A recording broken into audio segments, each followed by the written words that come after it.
My husband's anger issues are affecting our kids more than I thought they would. My 11-year-old daughter's words broke my heart today.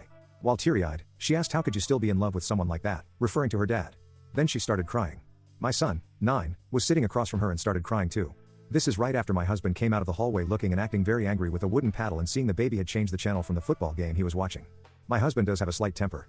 He punched a hole through our bedroom door, replaced the door, and punched another hole. The kids saw this. I didn't realize how strongly the kids felt about his behavior. As far as tonight's episode goes, it didn't seem extreme to me. I understood he was stressed from work, our dog peeing and pooping everywhere, our AC being broken for a couple of days, suffering from heat. And so he used a wooden paddle on my daughter who was being way too loud playing video games in her room.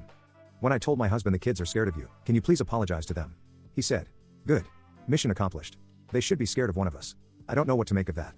Was he being sarcastic or serious? This conversation happened while he was feeding the baby. The baby kicked his food and stuck his foot in the bowl. This caused my husband to slap the baby's leg and it was a really hard slap. The baby started crying. Of course, my husband actually left fingerprints and the skin bruised. When my son saw that, along with hearing him say good, he started crying. I asked my son if he wanted to write down what he was feeling since he wasn't able to voice it at the moment. He wrote down he always hurts the baby and hurts the dog and hurts us and he never cares about us. He only cares about himself. I feel sad when I read that I felt heartbroken for my son feeling this way, but also confused. I know my husband loves us and spends time with us. Overall, I thought he was a great dad. His anger has never been directed at us. He doesn't always hurt the baby. This was maybe the third time since I was a little confused. I asked my son what he meant by doesn't care about us. My son said dad makes jokes when we feel sad or hurt. I don't know what to do.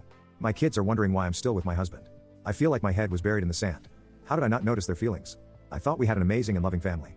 I know my husband won't go to therapy because if I've ever mentioned it in the past, he's just rolled his eyes. I'm honestly scared of putting my kids in therapy because of what they'll say. There is no physical mistreatment in my eyes, but the way my son views it, it seems like it's very extreme.